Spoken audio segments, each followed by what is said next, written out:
I'm very pleased to welcome three local politicians who very kindly agreed to come along today and take part in our event. And they're all going to come to the front. So first of all, Tim Goodall is the member of the Green Party and the party's parliamentary candidate for Leeds North West. Anybody live in Leeds North West? Some of you do. So Tim will be looking, those of you who've got the vote, will be looking for your vote in the next general election. So very much welcome to Tim. Secondly, we've got Councillor Stewart Colton from Leeds City Council, who is a Liberal Democrat and the leader of the Liberal Democrats on the council. That's right, of the Liberal Democrat group. Stewart, that's right, isn't it? That's right, yes. And finally, very pleased to welcome as well Councillor Alice Smart for Labour, who I believe has the distinction of being the youngest member of the Leeds City Council. So please join me in welcoming all three.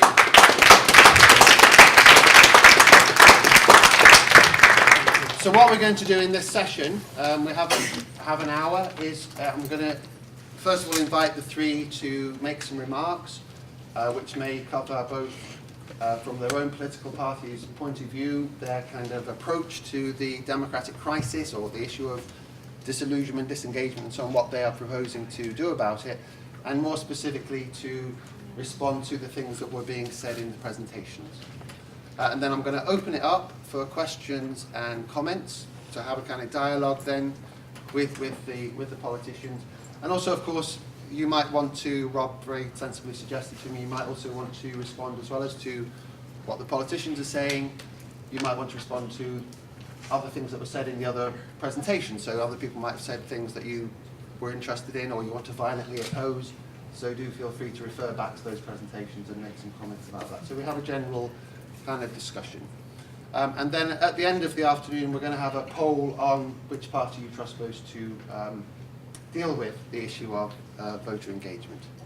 So I don't know who wants to go first. You bothered about that? You want to just take it in this order?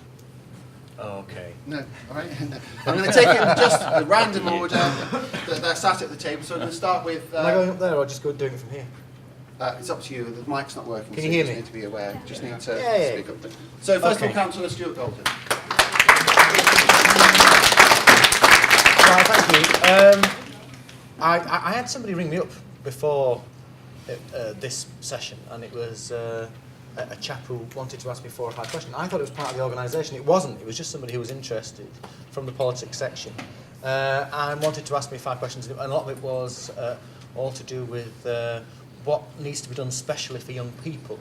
And I have to say, I sort of reacted against it a little bit because I don't think young people need anything different to what anybody else needs in terms of politics.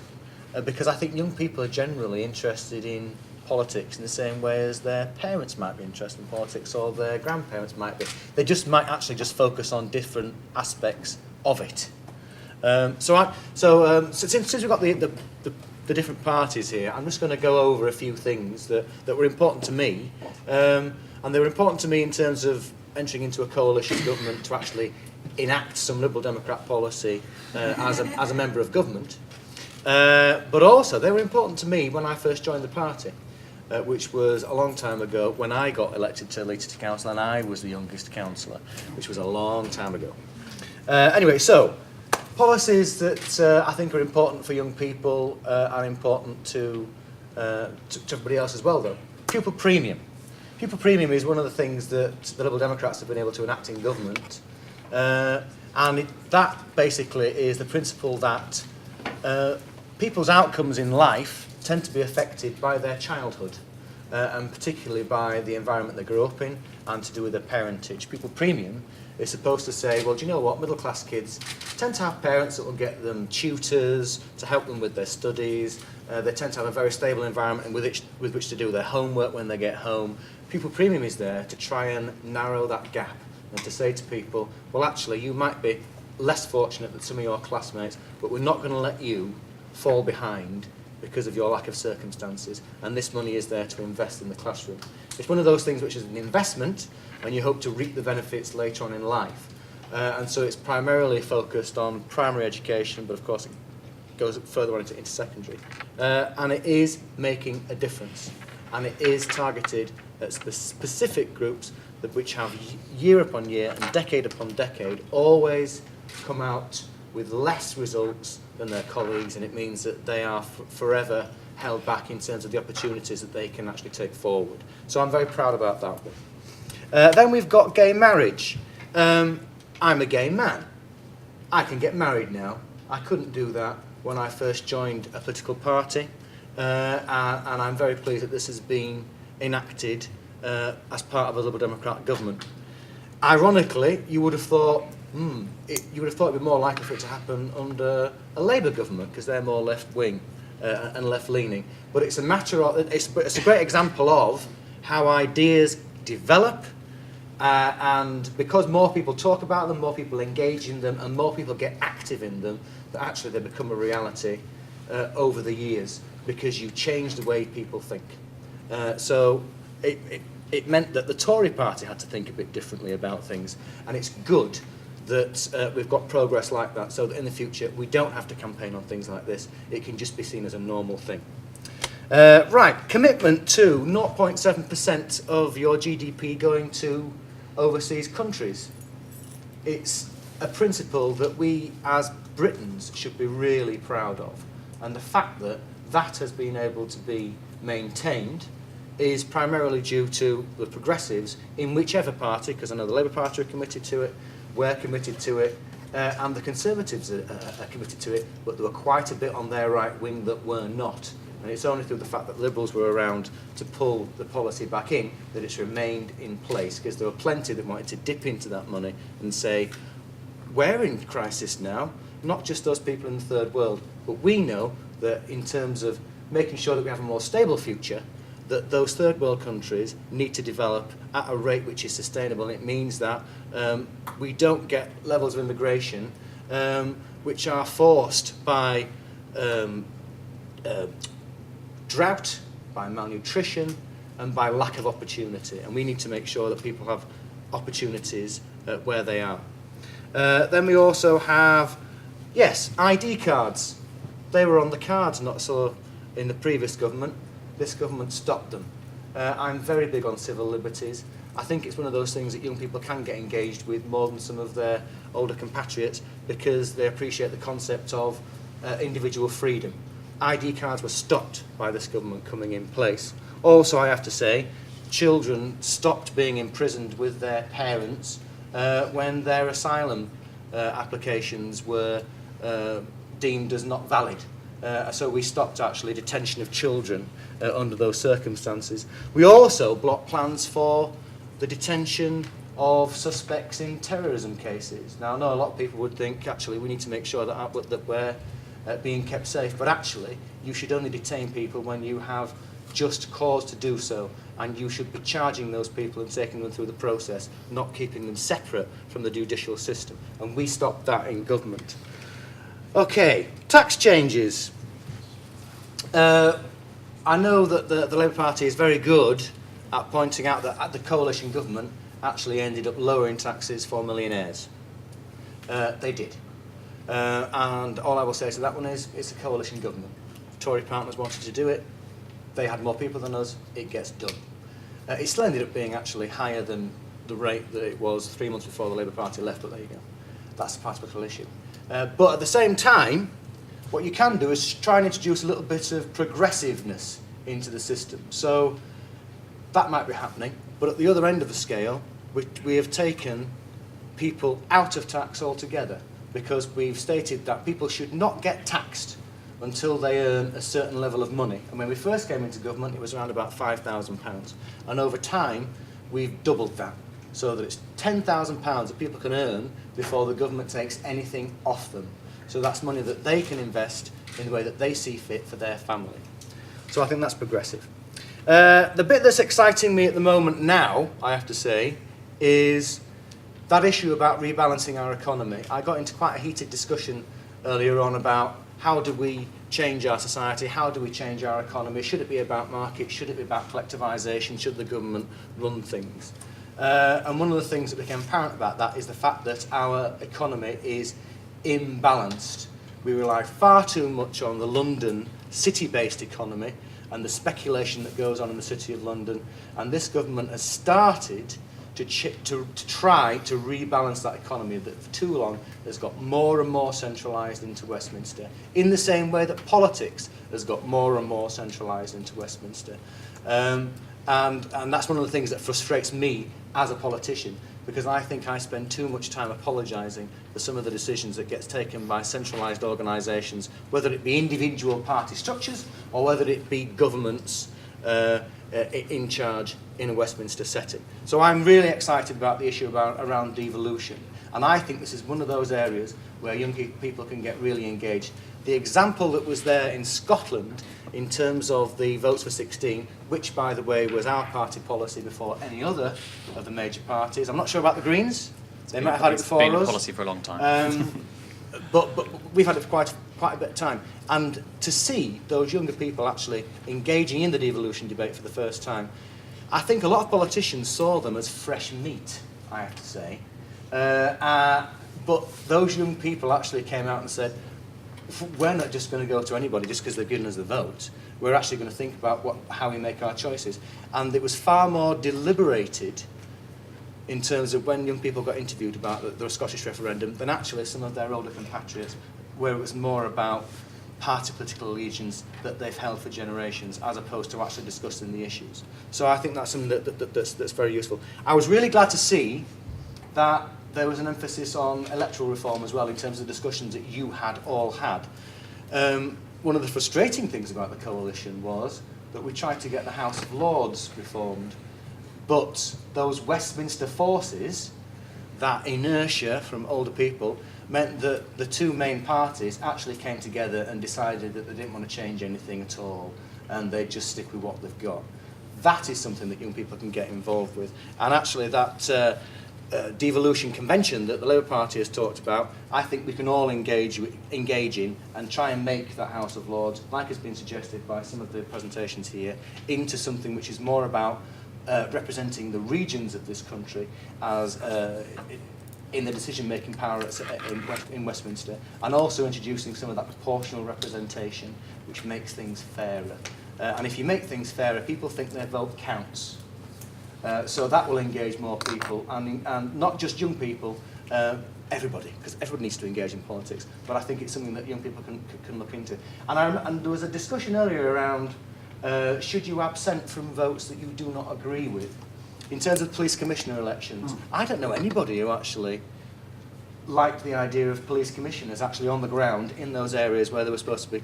It's another example of Westminster decision-making trying to create solutions for your communities. And now, if we'd have actually had some kind of online campaign or some popular organisation that basically said no to police commissioners, and we'd all turned up at that ballot box and put across it no to PC commissioners, it would have sent a far greater response back to them than simply not turning up at all. And I think that's something that where the online media that was mentioned as well, we can all get involved in that to create mass participation and mass protest in that way. Okay, thanks very much, Stewart. So now Tim Goodall from the Green Party. So welcome, Tim. I'm going to start by asking a couple of questions. You might know some of this, some of you are politics students. What do you think the average voter turnout in general elections was between 1918 and 2010? Anyone got any ideas, percentage-wise? What would you guess? Go on, yeah. 60. It was actually 73%. And in 97 it was 71%. And then 2001 it went down to 59% in the general election. And I feel a lot of that to do is people really had hope in 1997 that things were going to change with Tony Blair coming in. And I'm not really saying, I'm not making a political point out of this, but the fact that people didn't see the change they wanted, I think made people a bit disillusioned, so voter turnout went back down again. It has increased again a little more. Local elections, anyone ideas roughly 2014, what percentage of people voted in a local election? Yeah, it's like 35, 36%. So people are obviously even less engaged locally. So there's an awful lot that we have to do, both for young people and for everyone, to make them more engaged. Who in this room knows which constituency you live in? Put your hand up if you know which constituency you live in. and who knows which city council ward or district council ward. So even though a lot of you are doing politics subjects, it's not always clear to people. That's the kind of thing that's really important. Some of you know, and that's great, but it's really important that that kind of information is there and taught at schools. It was brilliant to hear all your ideas about how to engage people at school more. That's fantastic. The Green Party strongly believes that school should be the place where you're taught to think creatively. It shouldn't be just about learning by rote, learning for exams, regurgitating information that people ask you to. There should be much more creative thinking in there, and that should include things like politics, finding out how everything works. There should be much more on that. I want to tell you a little bit about how the Green Party really involves young people. We, as many parties do, we have the Young Greens. Young Green membership has rocketed. It's well over doubled just this year. The Green Party itself, the membership's almost doubled, but Young membership's gone up massively. We have a programme called 30 Under 30, where young Green people who apply can go through a training programme for a year. They do things like going to the European Parliament. They go all over the place, and they have training from other people so that they are trained to become, the leaders of the future, or the leaders of right now. Some of them are standing in these elections coming up. So there's all sorts of things that happen in the local party in the National Green Party for young people to get them more involved. In the Green Party, everyone makes decisions about policy. I think that's the same for Liberal Democrats. Anyone can put a policy into conference, and young Greens are very much encouraged to make policy and to put policy in. So, for example, Emma Carter, who was a student at Leeds Beckett last year, put in a policy about cancelling student debt. So not only would we not have tuition fees if you already have the debt, that would be cancelled, because it doesn't seem fair if you suddenly got rid of tuition fees that other people would still have to pay. That didn't go through this time. The only reason was because there wasn't enough detail, so Emma's going to bring that back next time. So that's just an example of a young person within the party who was still at university at the time being really encouraged to be involved. So there's lots of encouragement within the party to get young people involved. I've always worked in education. At the moment I work at Leeds University, but I used to work in schools. I worked at the Brit School for Performing Arts in Croydon, and it really stuck in my memory once. The police came in to talk to the school students, and the school students said, "Why are you always stopping us? We get stopped all the time." The students would get stopped every week in the street by the police, and the police kind of seemed really surprised by this, even though it was them that was doing the stopping. It really made me feel that people involved in government, in organisations, really need to go and talk to young people much more about what young people's issues are, to get a full understanding of what young people care about. Forgive me, I've written really tiny notes. I just want to go through and check if there's anything really important I was going to tell you. Obviously, I've said about the free education. Greens believe that young people shouldn't have to pay for their education. A good quality education should be available for everybody. And that goes for primary, secondary and university. The Green Party is trying to get young people to find out much more about trade unions and to understand what trade unions are and understand how strikes and pickets and all that kind of thing work, and understand the importance of them. And the Green Party also strongly believes in a constitutional convention. This whole thing with Scotland happening, making people really involved and really thinking about what do we want. Obviously, the Green Party believes in proportional representation. We do very well out of it. There was a survey yesterday by YouGov that asked people, how would you vote if you thought the party you want to vote for could win? And 26% of people said they would vote Green if they thought Green people could win in their constituency. So if we had proportional representation, we would get a true representation of what people believe in the country. At the moment, that is very distorted in terms of who's in power. So I think that's a very important point. Constitutional Convention would also look at things like the House of Lords reform and at the issues of how we deal with Scotland, Wales, England, all that kind of thing. So that's very important. one other thing I want to say is politicians really need to avoid using TLAs. Does anyone know what TLAs are? 3-letter acronyms.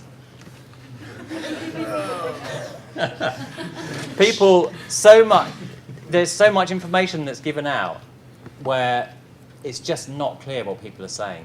I think people really need to spend time really making sure they explain things. And remember back, this happens to me at the university all the time. The university has all these special codes about things.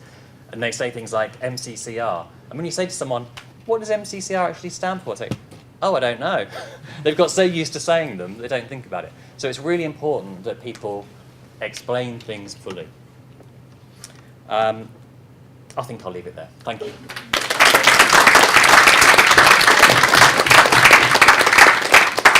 Thanks very much, Tim. And finally, we have Councillor Alice Smart.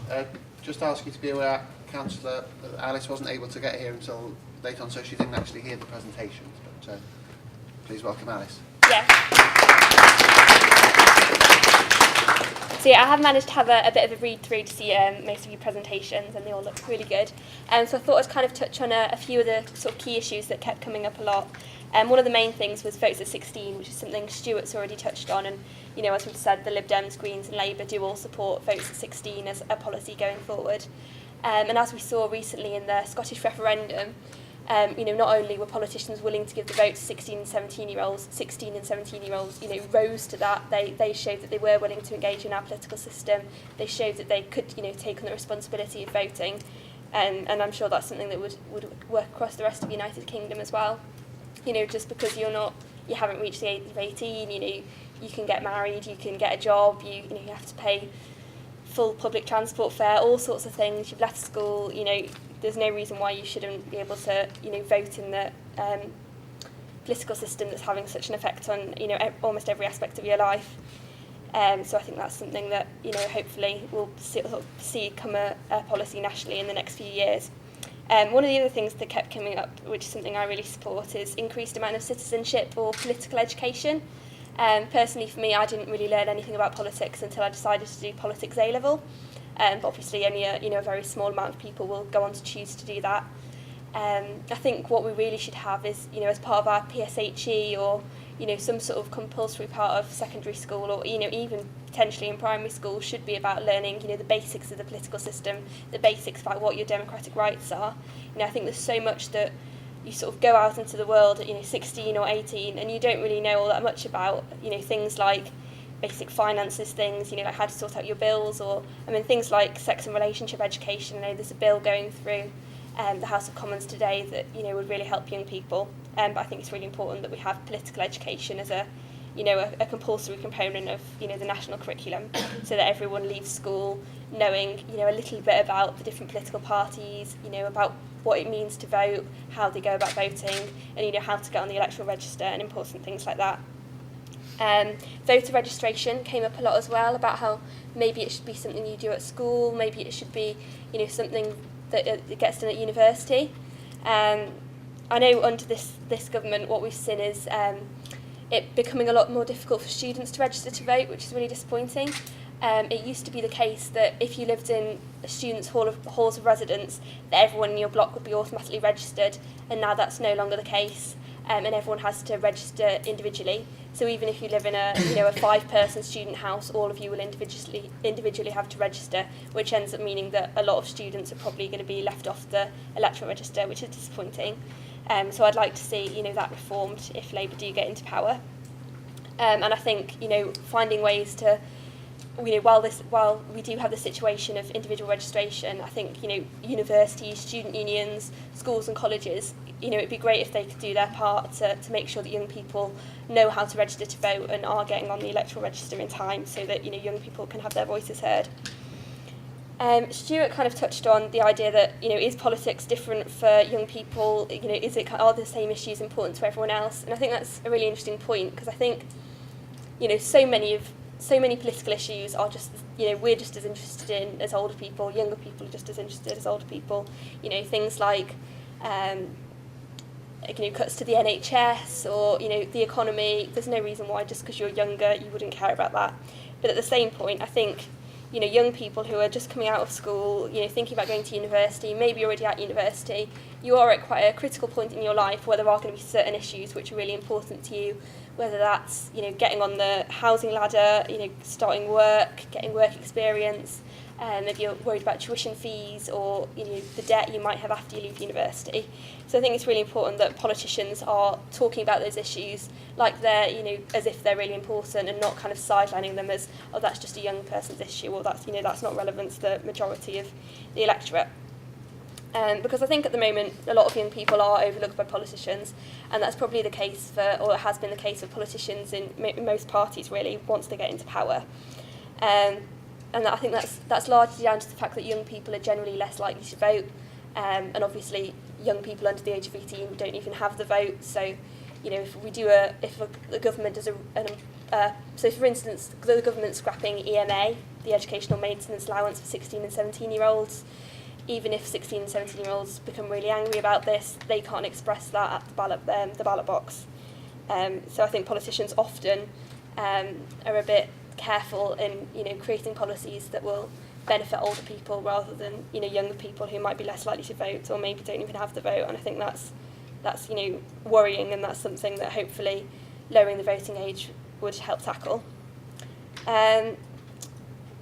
I guess another thing I was quickly going to touch on is the stuff that the Labour Party does for young people.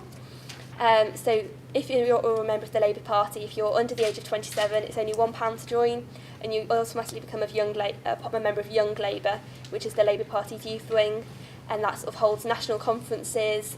We submit policies to Labour Party conference, and they'll do sort of campaign sessions, social events that are specifically about young people who support Labour or are involved in the Labour Party in some way. And there's also Labour Students, which is the student wing of the Labour Party, which is also only £1 to join, and that's, doesn't matter what age you are as long as you're a student, either in further education or higher education. And so I think all the mainstream parties really do have some sort of youth wing or student wing, and I think those are really great ways to kind of get involved in politics if, you are interested and you do align yourself with a political party, but maybe you kind of find the idea of going to your, local constituency meeting a little bit intimidating, or you think everyone's going to be a lot older than you. I think, getting involved in youth wings of political parties is a really great way to start. But yeah, I'm happy to answer any of your questions, and thanks for inviting me.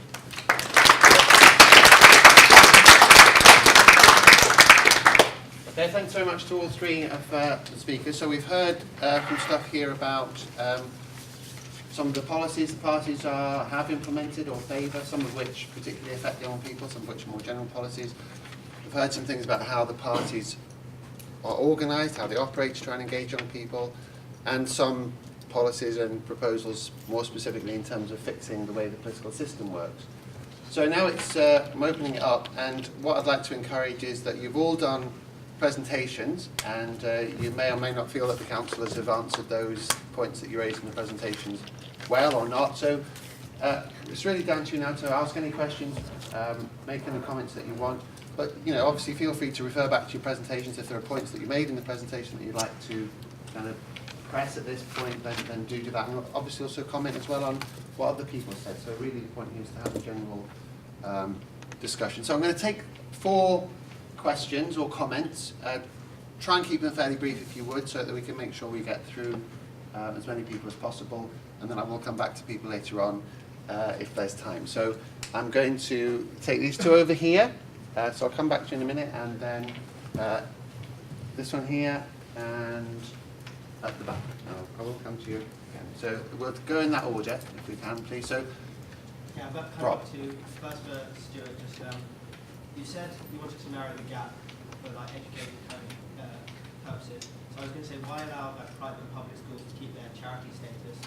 Because they pump people into university and then into public office, and they oppose welfare spending, and they support neoliberal ideals. And for the Labour Party, you said the Labour Party has a lot of kind of propositions to get young people involved, but probably the Labour Party would have died if Scotland had gone independent. Did a lot of young people voted for independence? Would Labour have screwed with young people of Scotland just for their own political survival? okay, thank you. And then Mine's in regards to the equal marriage bill. Obviously, that is a huge step forward in sort of equal rights for the LGBT+ community. However, I'm going to argue that it hasn't gone far enough. There's obviously big issues with sort of representation in politics, access to jobs, and also heteronormativity in the NHS. So I'd just like to put the question to all three parties: what would you do differently to advance LGBT plus communities if you were elected? Okay, lovely, thank you for that. And then, yeah. Mine was just more of a comment to Stewart. When he first started, he said that young people don't need engaging.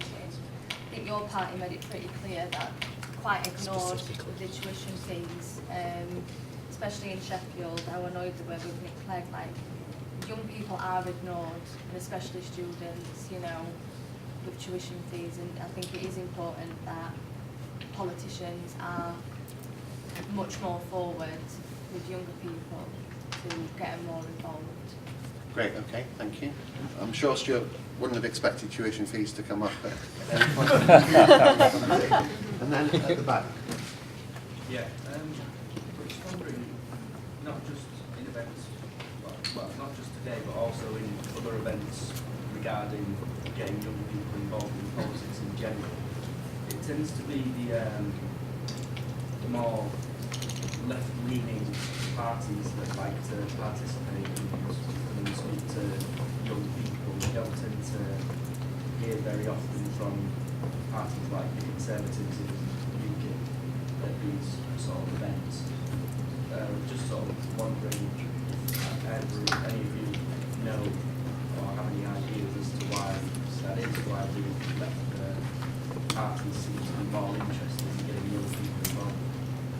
Right, okay, before I'm going to answer that one just before, because there's a kind of responsibility on my shoulders here, so I perhaps should have said something about that. I thought somebody might ask about that. So, yes, there is an issue. Clearly, we've got a number, we're now in a multi-party system, arguably, and so in arranging this event, it's partly a question of pragmatically, you know, who responds first and who can you get to accept your invitation to come on the panel. So I kind of recognise there are parties that are not represented.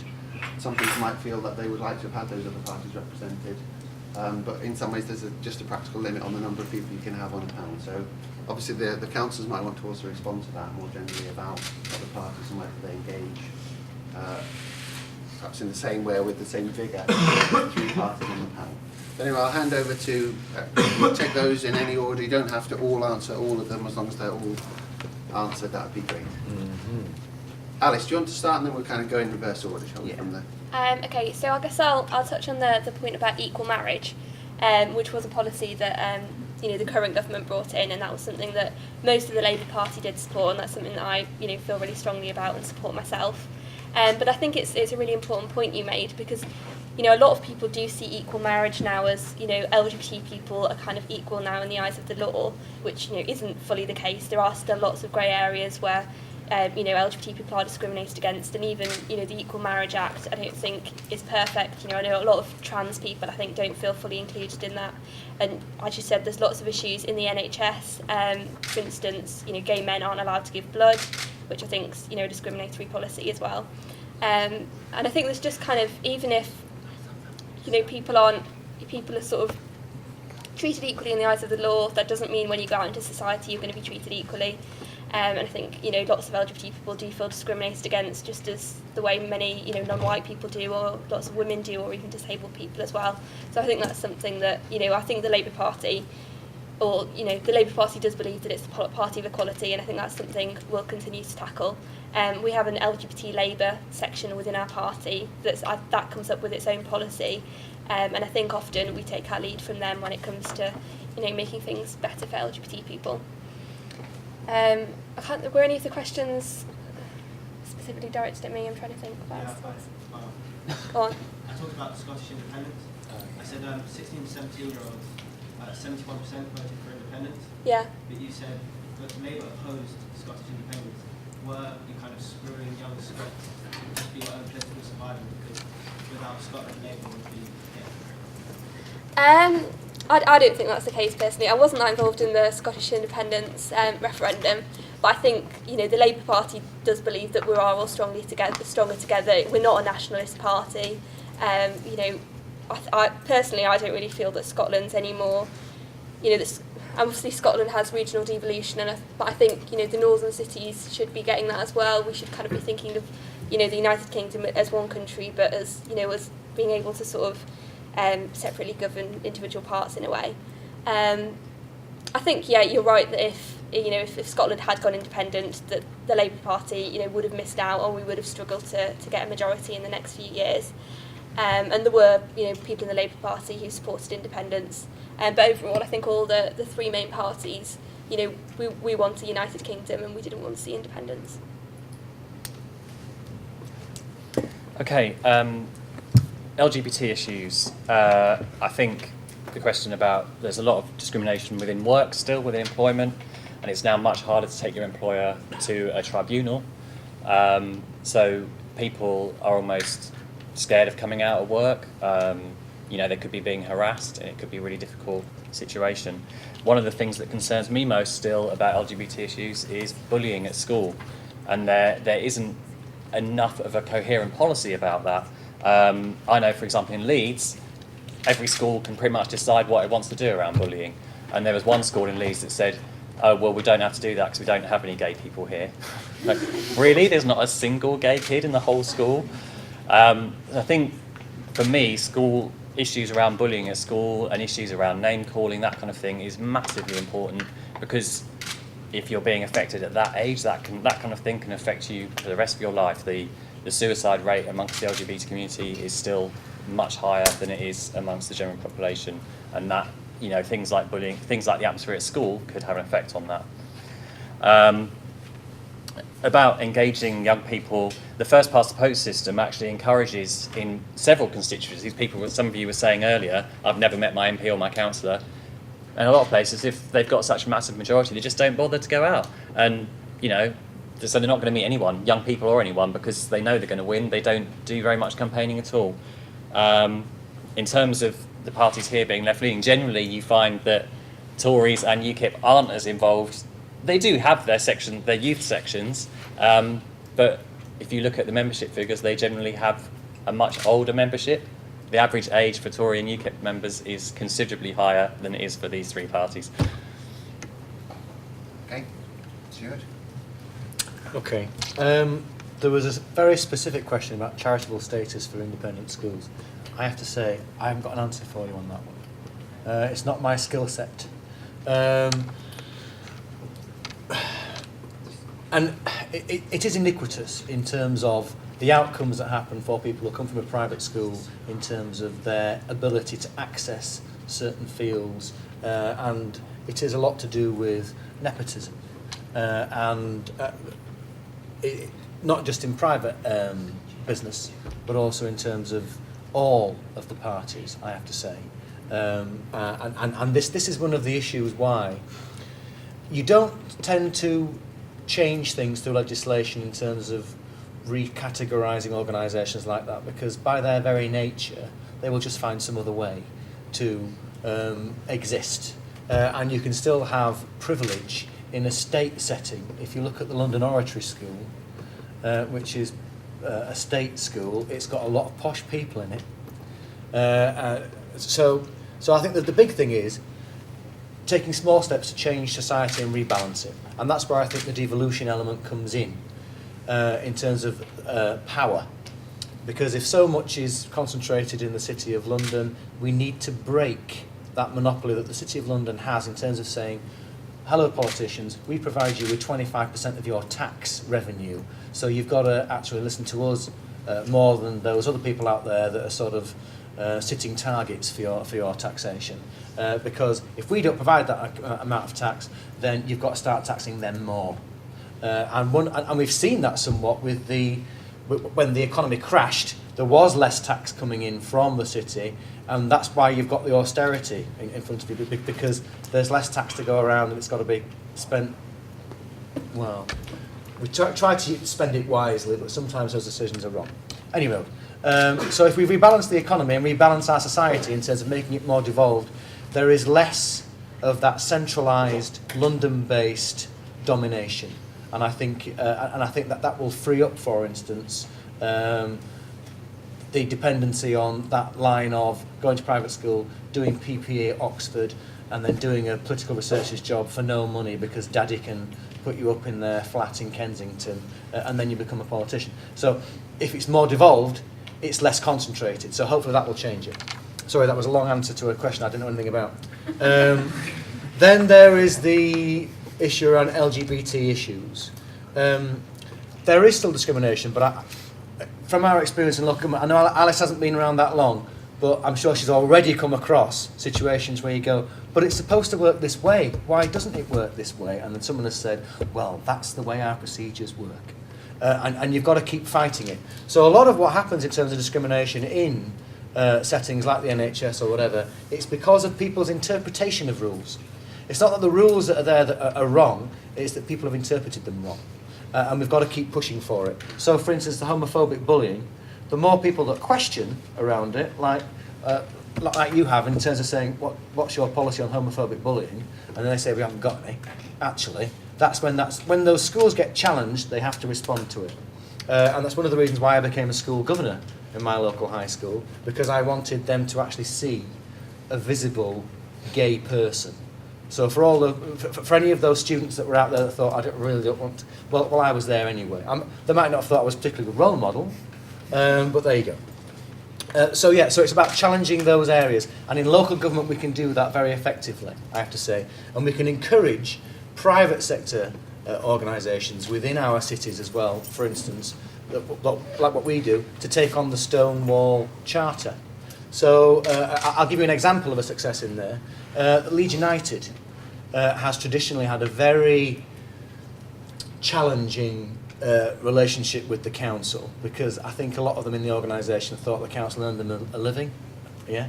And anyway, so the new owners came along and talked to us and said, we really want to engage in the city. What do you think? And I said, well, very recently, some of your team players were involved in assaulting an Asian guy in town. There have been issues around respect around women, and you as an organisation haven't helped. If you really are serious about taking the strategic goals of the city forward, why don't you do something quite significant? Why don't you sign up to the Stonewall Charter? And you can stamp out homophobic bullying on your terraces in the same way that we did successfully do so with racism. And they signed up.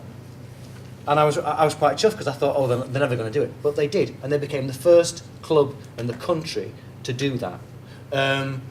And from small acorns, great oaks grow. So you set an example, you can set a precedence. So that's something we can do locally, and we can pressure locally through individuals in our city.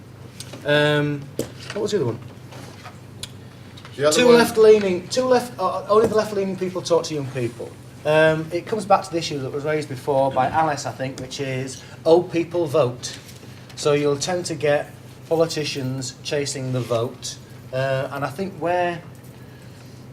maybe we're just more interested in engaging, because it's only through learning that you can actually, in terms of being political entrepreneurs, produce a better product. Do you see what I mean?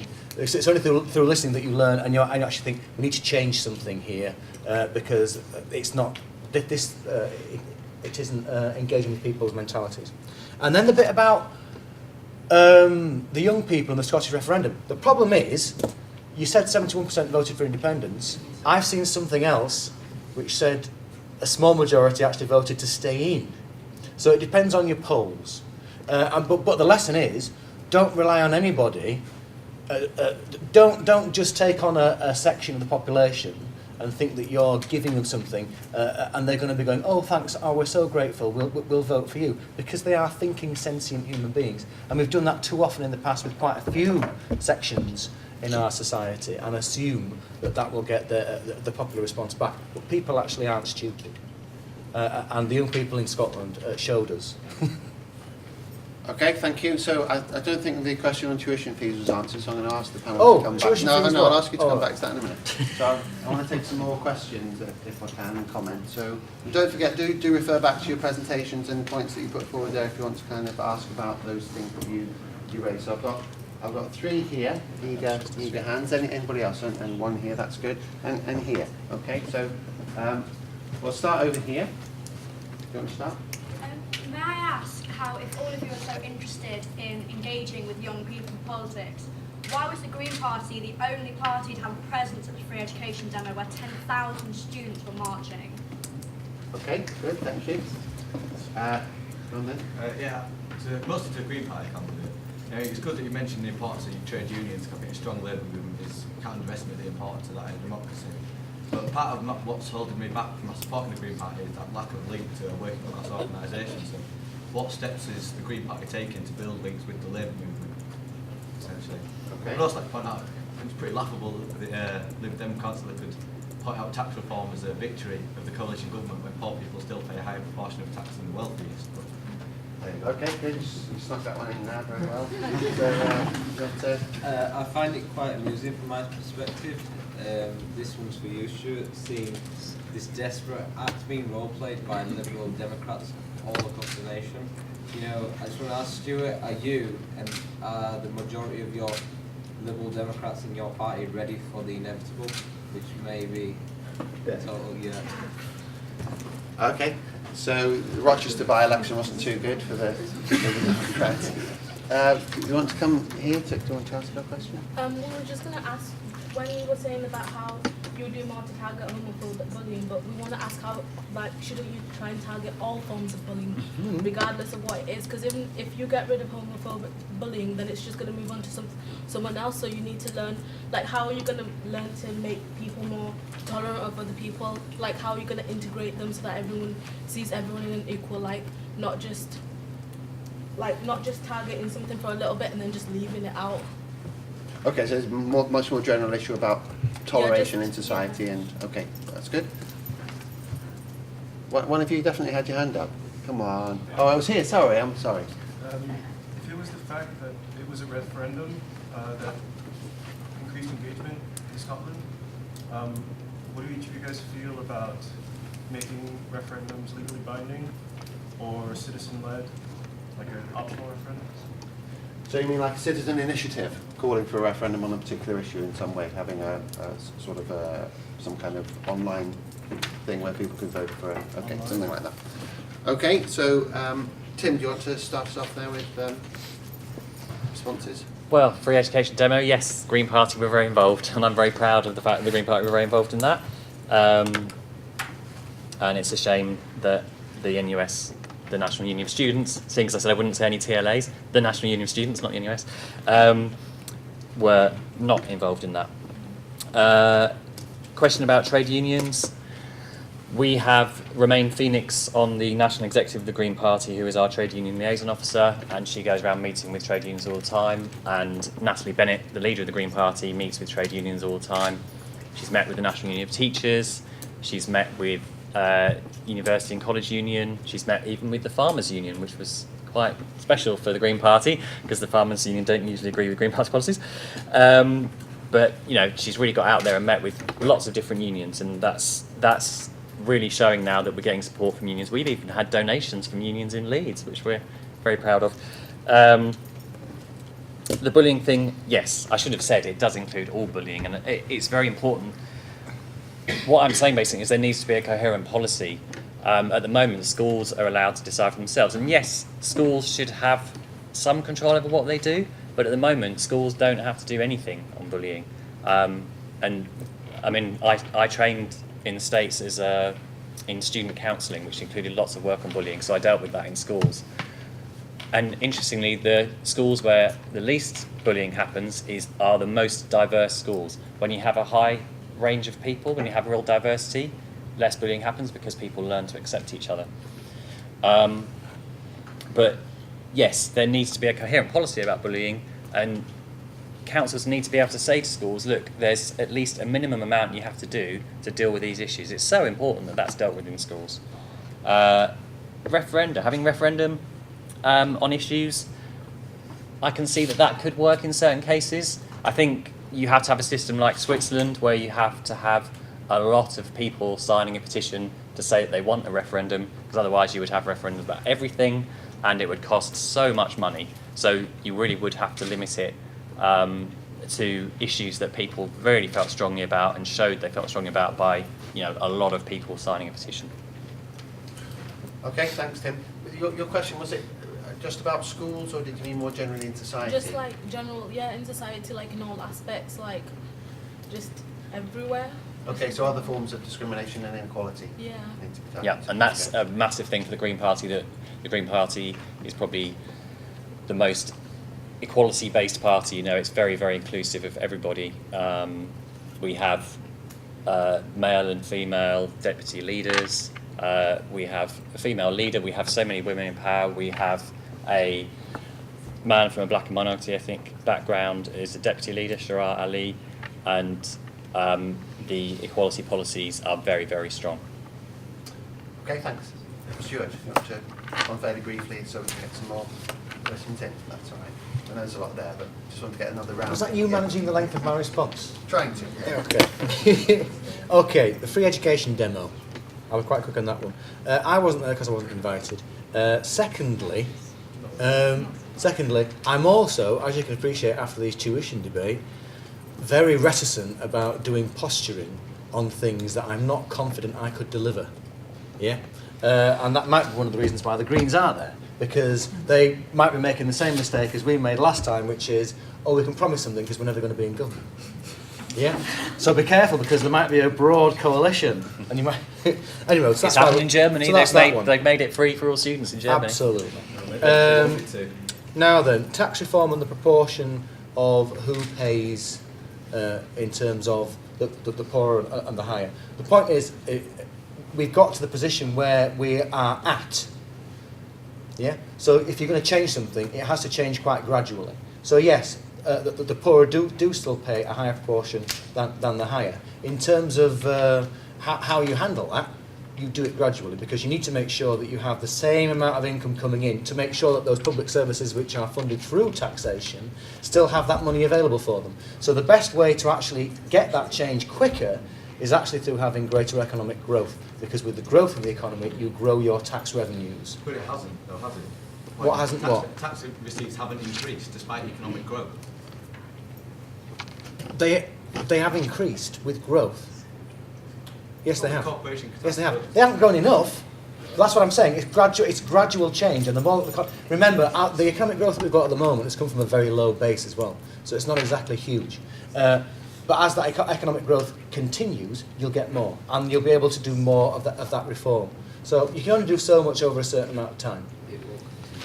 Actually, for me personally, I'd like to see a change in the taxation system so that we have a land-based taxation system. That will involve a far greater discussion than just in 1 year or one manifesto for any political party. I think that would create far more fairness in the system. In terms of bullying and homophobic bullying, the only reason it was mentioned in terms of homophobic in particular is that schools are very good at making policies and what they're familiar with. And so I think they're familiar with the issues around race and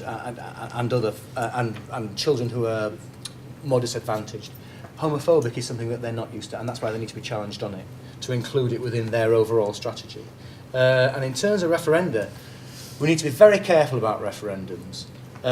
If you rely on some of the public to come forward with ideas and a certain threshold of support will get it passed, then given the UKIPisation of some of our public discourse at the moment, I wouldn't want to have to be faced with a referendum where potentially some very reactionary things could be happening to people who've chosen to come to this country and make a life for themselves. So I think you need to have very great restrictions and proper rules around referenda. I think they are useful to engage people within the political process, but I think it's far better if they're more concerned around constitutional issues than they are with things like what a lot of people might want to talk about, which is immigration and capital punishment. Okay, good, thank you. Alice. Okay, so I'll start with the free education demo. As you probably know, the Labour Party don't currently have a very clear policy on higher education funding, and that's something personally I'm quite disappointed in. I think it's the same for the Lib Dems and the Conservative Party. There's a bit of a conspiracy of silence where none of us are willing to sort of say what our policy is on tuition fees. I know even though Ed Miliband and none of the shadow cabinet were there, that there were a lot of people from Young Labour and Labour students at the demo, and I know from experience that there are a lot of people in the Labour Party who do support free education.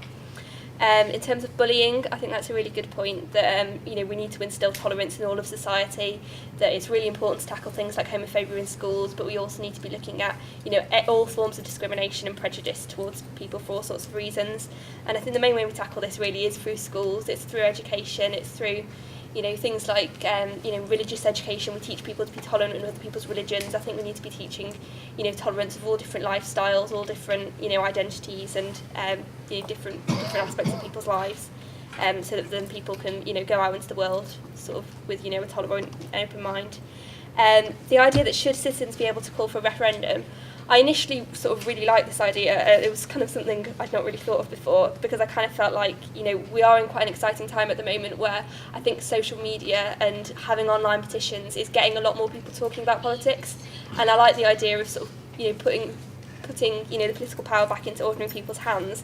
However, I think if we did have something like this, it would have to be incredibly controlled, and I would be sceptical that, perhaps big businesses or certain newspapers might be able to sort of use their power and influence to drive certain referendums for their own self-interest. So I think it's important that if we did have something like that, we'd have to make sure that ordinary people did have the power to control it, and it wasn't fueled by certain groups. Okay, thank you very much. So we've got time for one last round of questions or comments. So I'm going to see who wants to come in, try and get people who haven't spoken before to have an opportunity to come in.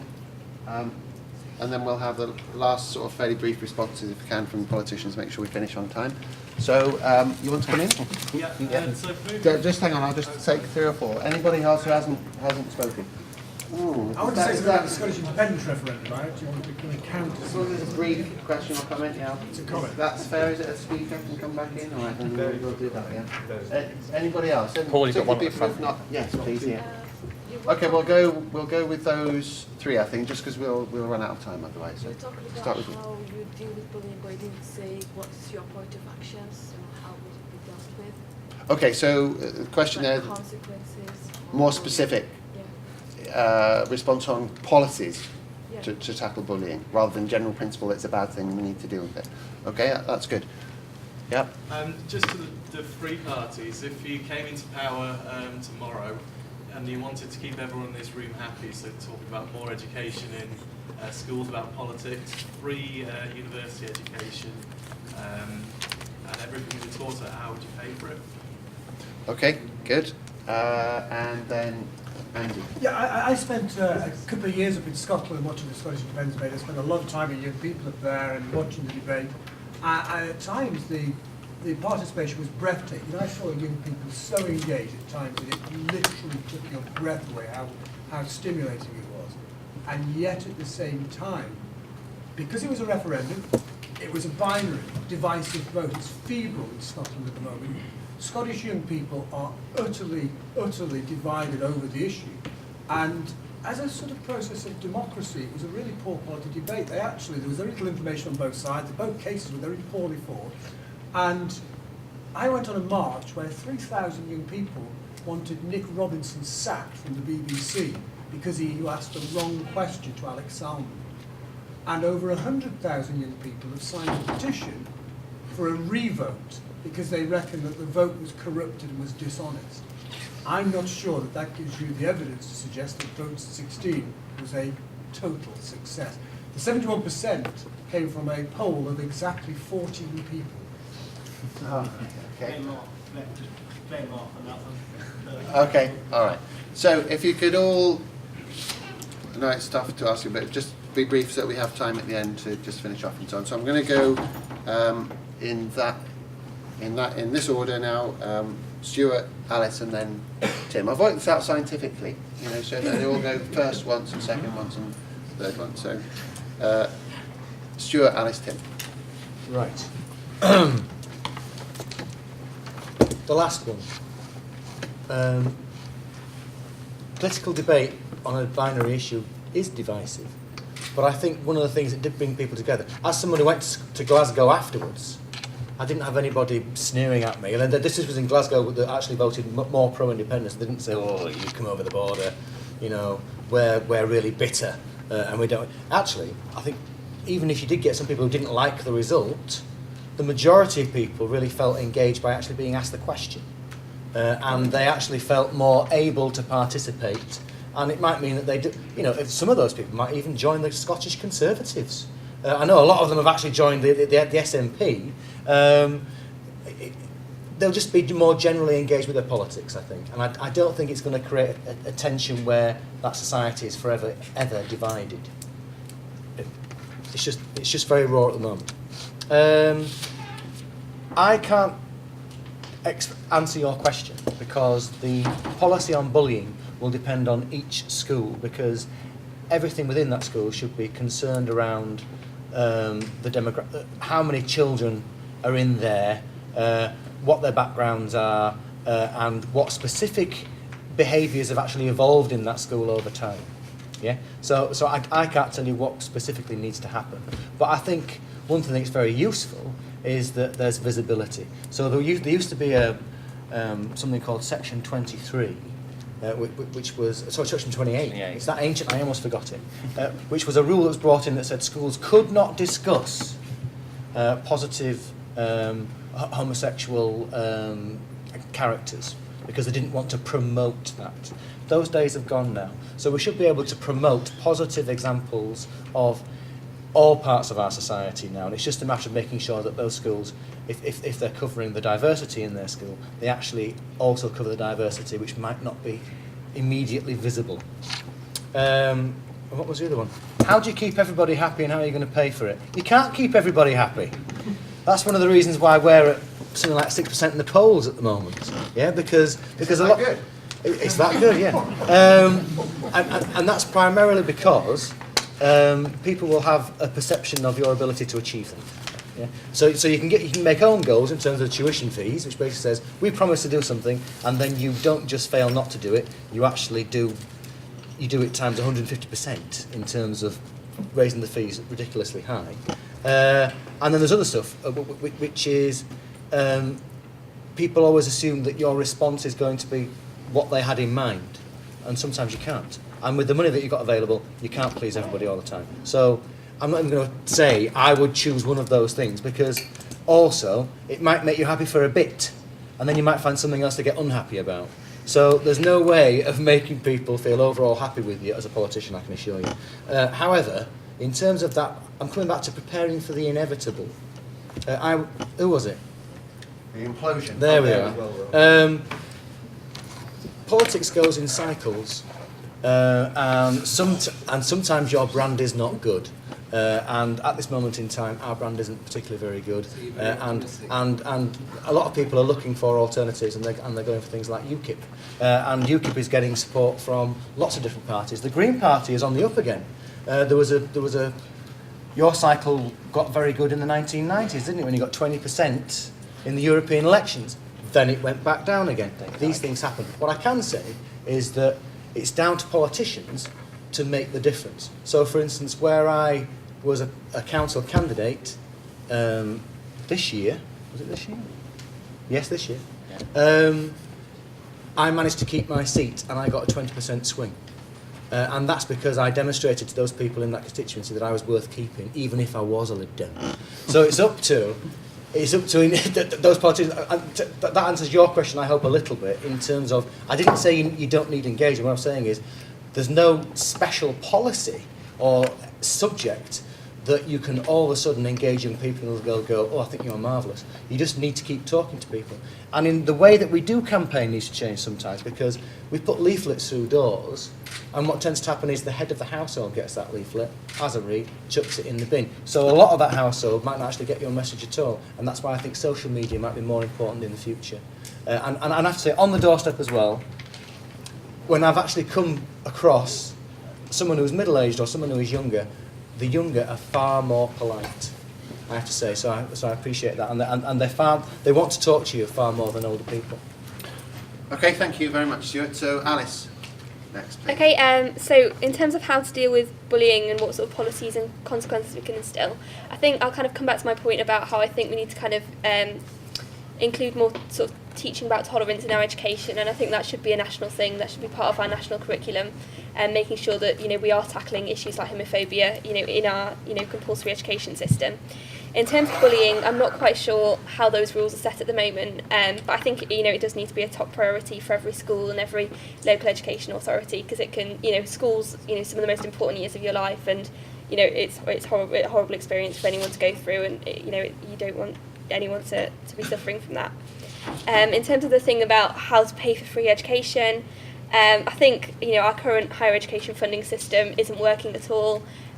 Universities have got less money than they did. Students are paying 3 times as much, and the taxpayer isn't saving any money either. And no one's really benefited. So we definitely need to have a total overhaul and rethink of that. But in terms of whether or not we can actually afford to pay for everyone's tuition fees, I don't know whether that's realistic at the moment. Our NHS is in crisis. We need to raise money for that. And I think we need to make sure that our primary and secondary schools have enough money. There are still thousands of people leaving school without the ability to read and write, and I think we need to make sure that the compulsory education that everyone attends is the best that it can be. But ultimately, I would support having a debt-free education system if that was possible. Whether or not the aftermath of the Scottish referendum alleviate tensions, I think it ultimately will for those people who felt incredibly strong about independence. But I hope all of them kind of respect and understand the fact that they have had their right to vote on that, and that they'll respect what the Scottish people have ultimately said. Just because this time the Scottish people have decided to stay in the United Kingdom, it doesn't mean that in 10-20 years' time the issue might come up again. But I think tensions will relax, and that you can still sort of be passionate about Scottish nationalism, or being part of Scotland and being a part of the United Kingdom as well. Okay, thank you. Tim. Okay, in terms of bullying, I'll talk a little bit about education.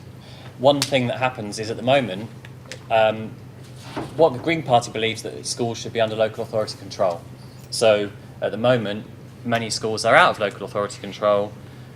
The council still has a duty of care for the students, but they don't have any control over what happens to those students because they're in academies or whatever, free schools. So schools should be back under local authority control. There used to be someone at the council who was an expert in things like bullying, who would then be able to disseminate that information out to all the schools, so you didn't have to have one poor person in the school that was dealing with all that information and not really knowing enough about it. So that's an important thing about education. There are awful things happening, like the amount of people who have a non-English sounding name are something like 10 times less likely to be chosen for a job, that kind of thing. Non-English sounding name, but that's how people describe it. So I think you've just got a piece of awareness there. I don't know if you can make legislation for that, but you've got to make people understand and increase awareness of the discrimination that happens. How would we fund not having fees? Well, there's so many other countries don't have student fees. The US has ridiculous student fees of like $50,000 a year. Australia is increasing fees now. It will happen here because that's why the Tories are doing it. They want fees to go up even more so they can be privatised. We would scrap Trident, we'd have a wealth tax, and we'd have a land tax, and we could pay for it really easily. So many other countries manage it, we should be doing it too. In terms of Scotland, we supported Scotland becoming independent because the Green Party believes in local power at the most local level possible. And it was amazing how that enthused people here. The referendum in Scotland. I was going to do a stall and I had my Green Party t-shirt on, and someone actually ran up to me and said, I really want to get involved in politics after the referendum. So it was really wonderful to see that it did really enthuse people, and it has got a lot more people involved. Okay, thanks very much. So join me in thanking.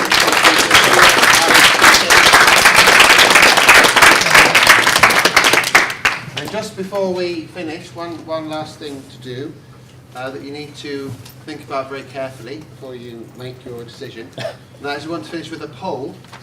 I know it's not a very representative poll here, but nevertheless, let's see what we come up with. So which party, if any, do you trust most to deal with the issue of political engagement, which is the issue we've been dealing with today?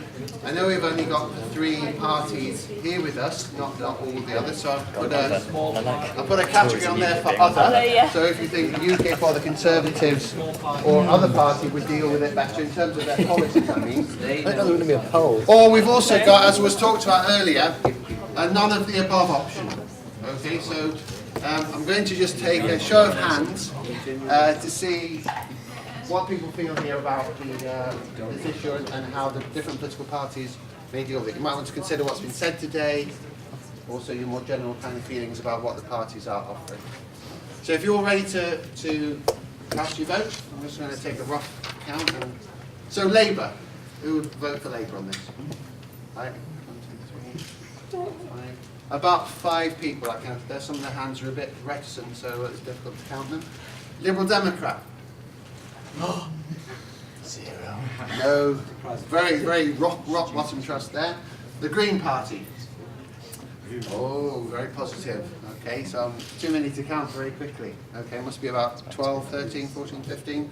Tim, you'll say I'm underestimating that, I'm sure. Other 20. Other parties not here today, which would be Scottish National Party. Scottish National Party. Okay. I oppose them fundamentally in everything they stand for, but they do actually genuinely involve young people. Okay, and then none of the above. Oh, okay. So some real lack of trust in the whole setup, the whole set of options. Okay, so thanks very much for that. It's just a bit of fun really at the end, but you can take that as being scientific or not as you want. So thanks very much for coming, everybody. Thanks for your involvement in your questions. Can I ask you again to thank all of our speakers, Andy Alexander Stewart, Colton,